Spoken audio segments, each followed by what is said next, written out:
Assalomu alaykum talabalar minbari loyihasining qadrli muxlislari. Sizlar bilan ko'rishib turganimizdan mamnunmiz.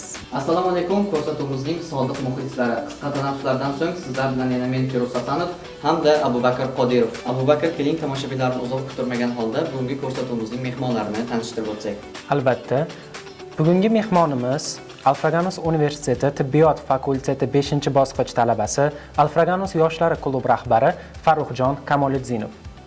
Keyingi mehmonimiz Alfraganus Universiteti Raqamli texnologiyalar fakulteti 2-bosqich talabasi, Raqamli liderlar klubi rahbari Asalxon Aminbayeva. Assalomu alaykum. Yoshligingizda sizni ijtimoiy faollik va ilm sohasiga qiziqishingizga qaysi omillar sabab bo'lgan?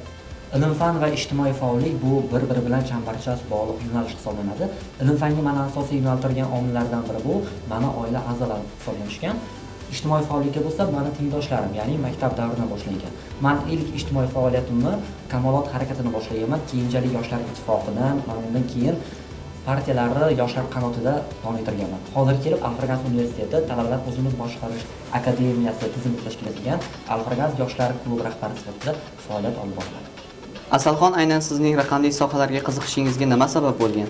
Aynan mana shu raqamli texnologiyalar sohasiga qiziqishimga sababchi bo'lgan inson bu meni onajonim.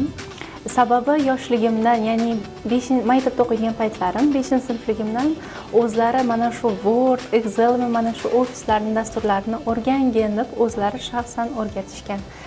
Aynan sababchi inson bu onajonim. Demak, mana shu yo'nalishni tanlashingizga sabab bu sizning onangiz. Juda yaxshi. Nega aynan Alfraganus Universitetini tanlagansiz? Alfraganus Universitetini tanlash jarayonida menda asosan ikkita sabab bo'lgan. Birinchi sabab bu sifatli ta'lim, ikkinchisi bu erkinlik. Ya'ni sifatli ta'lim deyilganda ushbu universitetda talabalarimiz ham nazariy, ham amaliy ko'nikmalarni egallashlari mumkin.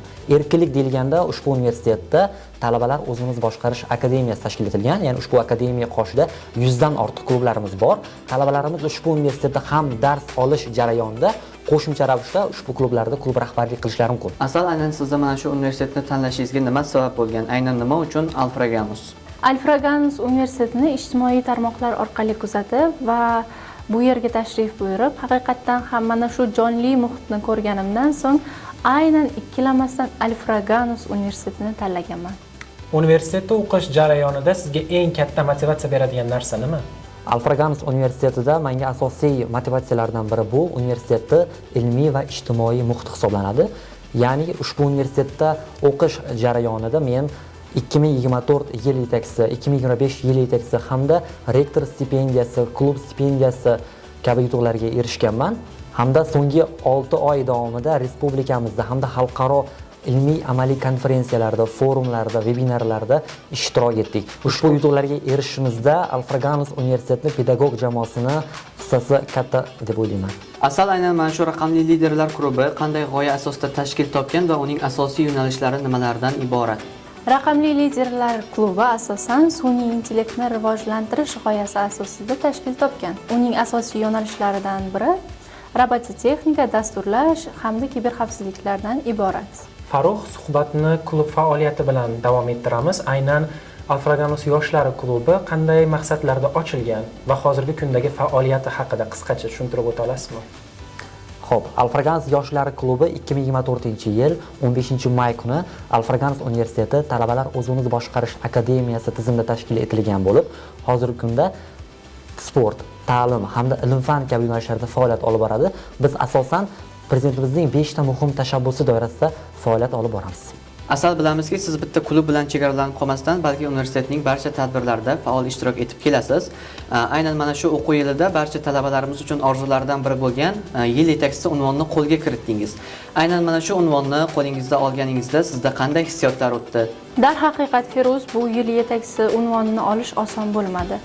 Darslarimiz undan tashqari bilasizki, uzoq yo'ldan qatnayman, shu sabab ozgina uyqusiz kechalarga duchor bo'ldik. Albatta, har bir muvaffaqiyatning ortida qiyinchiliklar bo'ladi.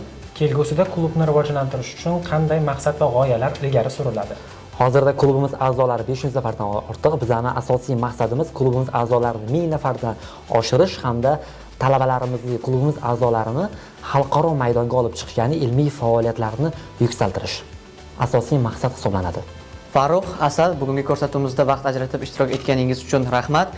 Kelgusi o'qishlaringizda omad tilaymiz. E'tiboringiz uchun rahmat. Keyingi sonlarimizni kuzatib boring.